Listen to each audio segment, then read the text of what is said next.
Oh, brother. It's not a green light.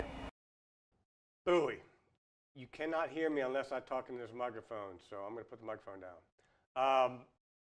You've tuned in on a good night because we have, backed by very, very popular demand, two fellows that came and played some really, really good guitar picking music a couple months ago.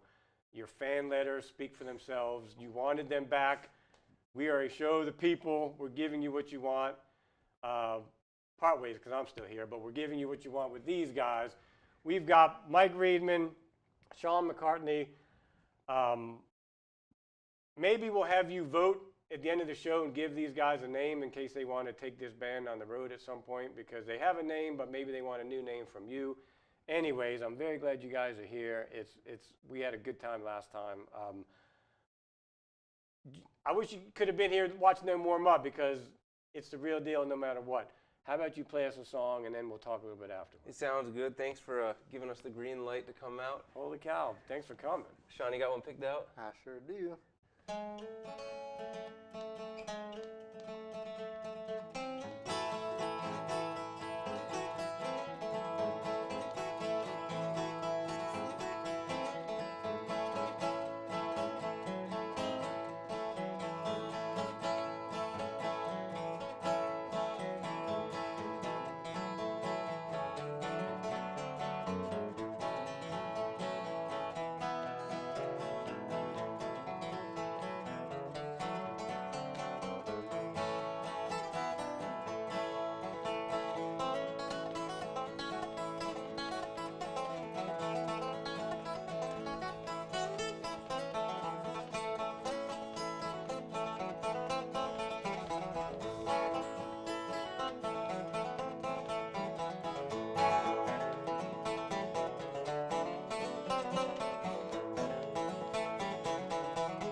Good gravy. The green light has never, ever sounded that good. I mean, I was telling Tommy in the back before we started, what an unbelievable skill and talent and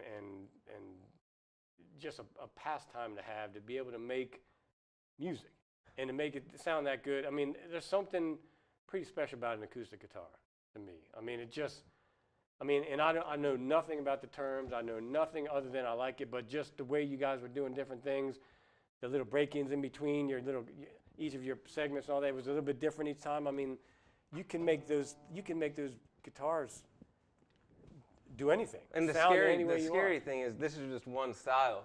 Yeah. And I mean, there's flamenco guitar in Spain, and I mean, there's all. You don't have the fingernails for that. They've got the right, and that they played the nylon strings as opposed to the steel strings that you would use for bluegrass. But I mean, we're just doing we're just scraping the surface of one genre, and there's multiple genres. So it's just such a great, like you were saying, pastime to have, because you can go deep into it and you get back.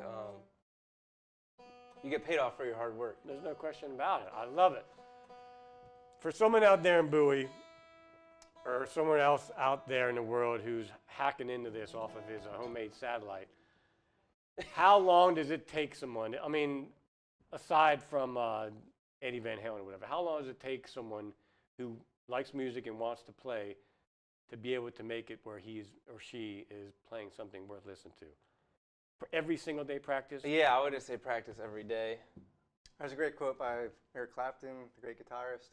Guitar is one of the easiest guitars or instruments to learn, but one of the hardest to master. So, from the great Eric Clapton, I mean, you can pick it up and within a week probably have a song that you really enjoy that makes you feel it, and because that's what it's all about. You're feeling it, and you can, no matter what level you are at skill. I mean, if you're feeling it, that's all that matters.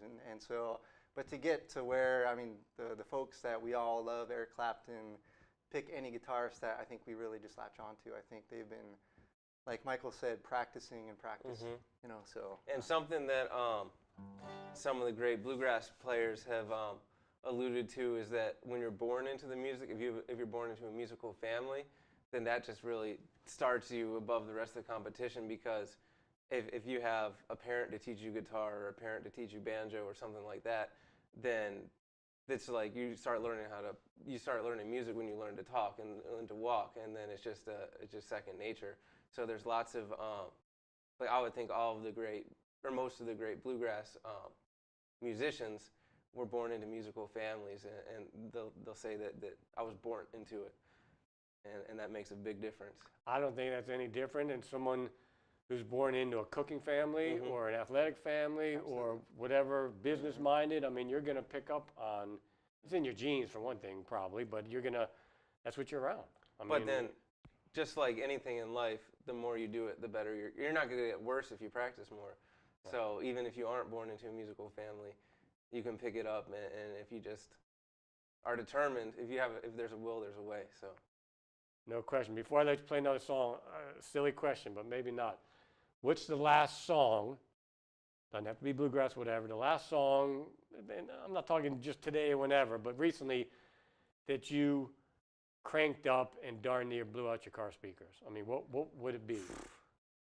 I'm curious to see if it would be bluegrass or something totally different. Yeah, I'm pretty much on a strictly bluegrass diet. Nice. On the way here, I recently...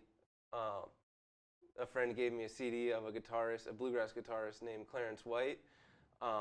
He started out he was from a musical family, and they discovered bluegrass, and the family mastered bluegrass. Then later on, he went to be the guitarist for the band The Byrds, if you've heard of them. But we have on the way up, we were listening to a CD of Clarence White instrumentals, and he has this unique style of playing, and he was one of the hottest bluegrass players there was, but unfortunately, all the time, the greatest players die at a young age. He got hit by a car while loading up after a gig. Wow. So just terrible. But so we were listening to that on the way here. But what about you, Sean? I mean, like probably everybody, we listen to everything. But last one, I was just, probably been listening to a lot of Grateful Dead recently, and that song "Brown Eyed Women," Grateful Dead. I mean. Every time I hear that, so I've been listening to a lot just because I got it on the old. I still have a CD player in my car, so I'm still putting CDs and cranking them. You're talking to someone who finally sold his car, had 350,000 miles, and had a cassette deck. There you go. So my new used car has a CD player, and I thought I was the coolest cat on the neighborhood until you just told me that. You got some rival. I'm still listening to CDs too. So. Well, excellent. What was the name of that first song you played? It's called the Black Mountain Rag. Black Mountain Rag. Very nice. What's the name of this song you're going to play? We're going to play you I would say gospel songs make up a big chunk of the bluegrass repertoire. So we're gonna do one called "When the Angels Carry Me Home." Perfect.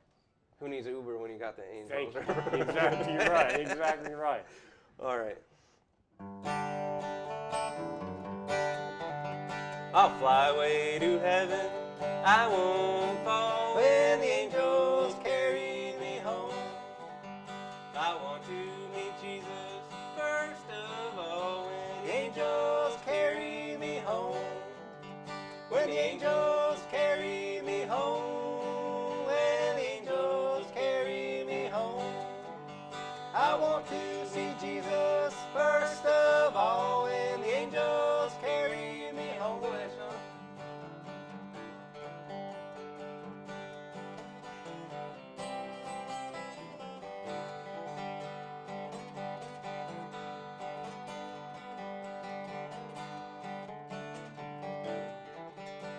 No more sorrow and no more pain when the angels carry me home. I'll ride that heavenly glorious train when the angels carry me home. When the angels carry me home. When the angels carry me home. I want to see Jesus first of all when the angels carry me home.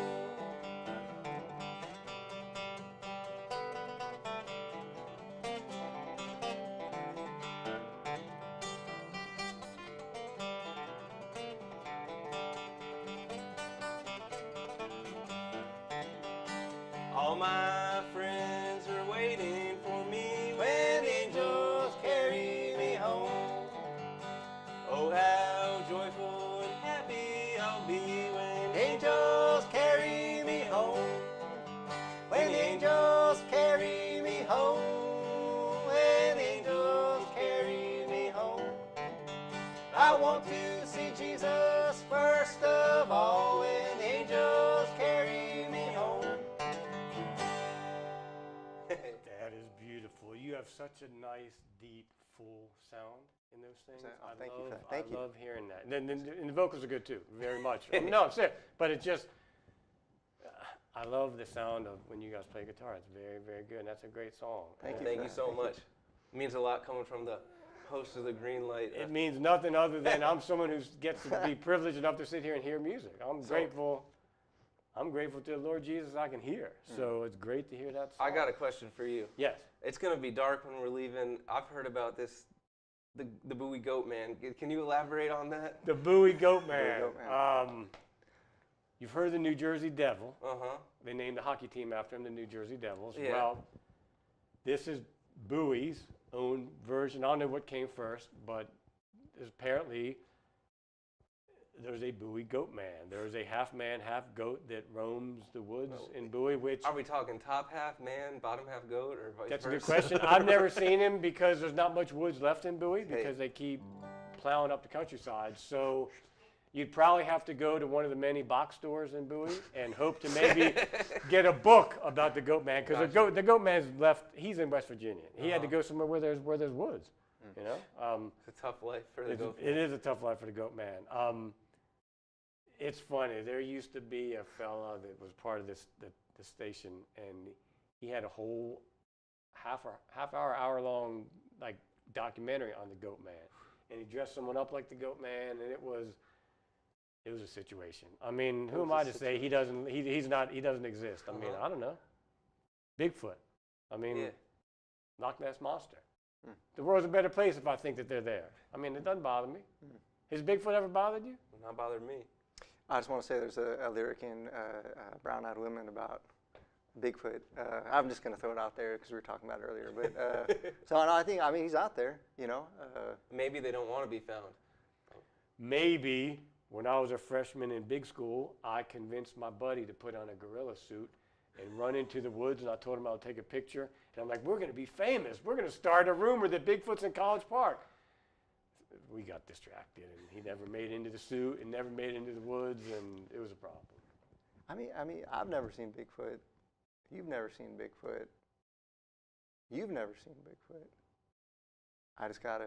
I mean, he's out there somewhere. There's no question. I mean, there's three of us. I mean, there's a big world he could be hiding in. That doesn't mean anything. And I'm thinking we're out there. I mean, you told me earlier you go hiking for fun. You go hiking for fun. We're out there, you know, and we haven't. You know, it's like one of those enigmas. He's out there. We just haven't seen him. He is out there. Some experts speculate that Bigfoot is a nocturnal creature, so that could be an explanation. Who knows, though? Some experts speculate that we got like a mazillion stars behind us, so it is basically the nighttime. I mean, little did Bowie know that when they were going to turn on the green light tonight, they were going to see a starry sky with wonderful music being played. Mike and Sean, what is the next song you're going to play, please?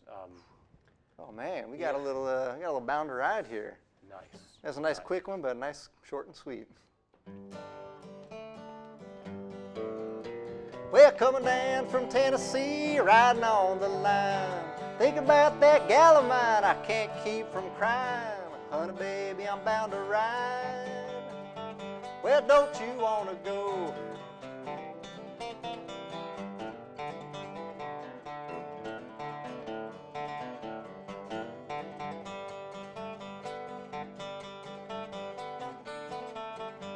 Well, riding on that streetcar, looking over the town, eating saltine crackers for 10 cents a pound. Honey, baby, I'm bound to ride. Well, don't you want to go?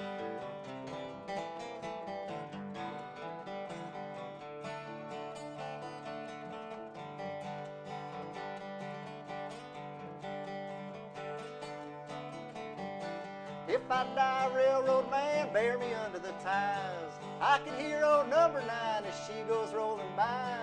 Honey, baby, I'm bound to ride. Well, don't you want to go?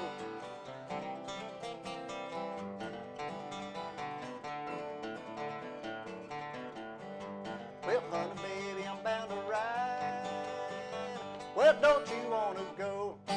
Hey, I love the fact that you've got a cast of thousands, if not tens of thousands of people watching you, staring at your hands, and you're not one bit nervous. You haven't missed a note. I love it. This is like clockwork up here. You're enjoying it, but you're making good music.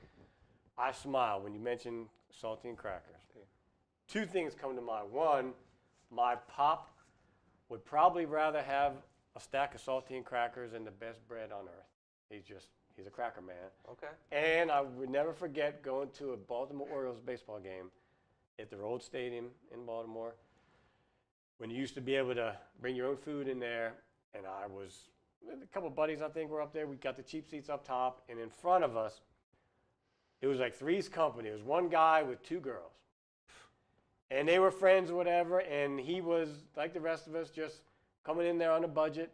And he opened up his little cooler and he pulled out a sleeve of saltine crackers and ate them throughout the game. And I'm like, that's how you live, right there. Simple, not bothering anybody, coming in here watching a ball game on the cheap. I love it. Yeah, the lyric was eating saltine crackers 10 cents a pound. So no question about it. A little bit goes a long way. No question about it. My pop even puts butter on them. Yeah, there you go. Gotta put something on. You gotta what's or scrape your crab seasoning onto them, which is what I do. Oh, there you go. I love, man, I love doing that. Yeah, you can't go wrong with that. Well, we're talking about Baltimore. Yes. Baltimore back in the 50s and 40s, I would say, was really a big bluegrass town. I did not know that. Because you got a lot of factories out there, people coming in from the hills, from the Appalachian region. They need jobs, and of course, they don't leave their traditions behind back in the mountains. So it was really a big bluegrass scene out there, as well as in D.C. So I know D.C. There's a rich bluegrass history in Maryland, in the D.C. area, in the DMV region. I love it. I love it. I don't have any idea why they're telling us we only have 10 minutes to go, and I don't want to 86 any of them songs. So please play us another song, because I don't want to short you of your time. All right. Well, I don't want you to be worried, but we are going to play the Worried Man Blues. Thank you. Thank you. We all left worry outside because it's stupid to bring it in with us. Amen. It takes a worried man to sing a word song. Takes a worried man to sing a word song. Takes a worried man to sing a word song. I'm worried now, but I won't be worried long. I went down to the river, I laid down to sleep. Went down to the river, I laid down to sleep. I went down to the river, I laid down to sleep. When I woke up takes a worried man to sing a worried song. Takes a worried man to sing a worried song. Takes a worried man to sing a worried song. I'm worried now, but I won't be worried long. Go ahead, Sean.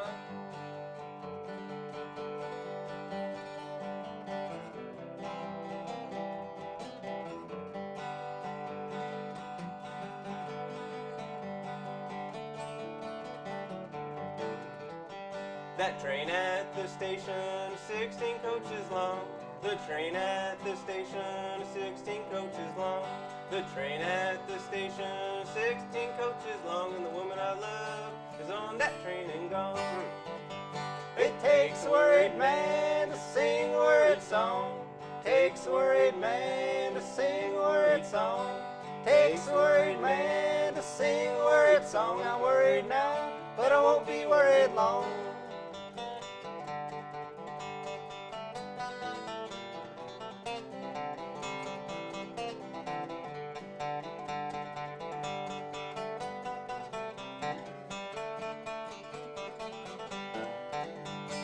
I looked down that track as far as I could see. Looked down that track as far as I could see. I looked down that track as far as my eye could see, and a little bitty hand's waving back at me. It takes a worried man to sing a worried song. Takes a worried man to sing a worried song. Takes a worried man to sing a worried song. I'm worried now, but I won't be worried long. Go ahead.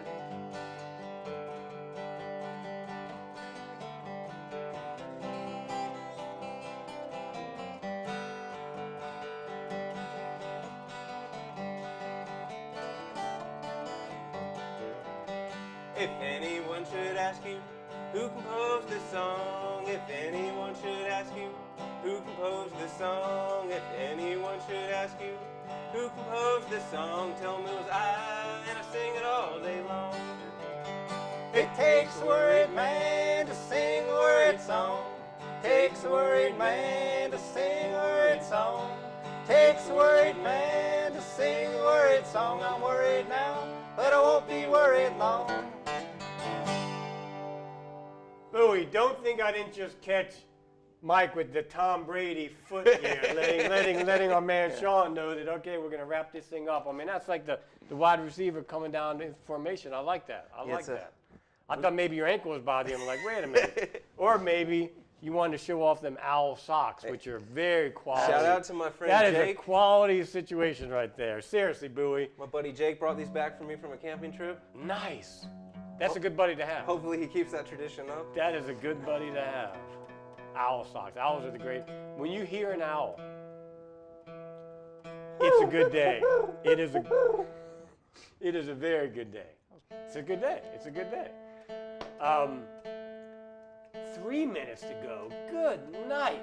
We got one more picked out for you to play. Perfect. It's called the Cherokee Shuffle. Sean's doing one of those old tricks called tuning. Nice. I practice this every day. He doesn't have fluff, so I mean, he's got to make up for it. I understand. You want to kick this one off, brother? Sure.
know, I have no idea how long that song lasted just now, but it's not nearly enough. That's the kind of song you put on, headed off on some road trip, and you just keep hitting repeat. That was great. Thanks, man. man. That really, really, really was good music. Thank you. Appreciate that.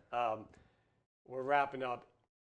If you don't have it, who cares? You can make good music whether you're big time or small time. But do you have any type of way people can get in touch with you? If people wanted to find out anything about you, to hear any music clips you got or whatever. At the moment, you know, we're just starting off this bluegrass guitar duet journey. But I just wanted to ask. I love the low key stuff myself, but want to give you. We each play with a couple different bands, but we're just starting our acoustic guitar bluegrass journey together. I love it. I love it. I love it. Thank you, Dave. It's been great, man. I think it feels great to be out here in space. And just, we are in space. We're taking it to the next level right here. And now we can actually tell all our home people that we know what it's like to be like weather forecasters, where we don't know what we're looking at, but we're telling them about the high front coming this way and the low front coming this way. They don't know what they're doing. Just like us. I don't know. Bowie, it's green. We're surrounded by green. You don't know that, but we know that. I feel like Kermit the Frog in here. The first time the studio went from girl next door studio to fancy pants, digital and everything, I thought I walked into a Dr. Seuss movie. Because, I mean, the walls are green, the floors are green. I'm like, what happened? I mean, what happened? Dollar store had a sale on green paint or something. I don't know, but rap. I like that. Good timing. That was excellent. You guys sound very. Oh, now it's 10 seconds. Joe, tell us everything you know in 10 seconds. I mean, everything you know. Tell us. Everything you know. Everything you know is that we don't know anything. You got 2 seconds left. He gave you the floor. Drink more milk.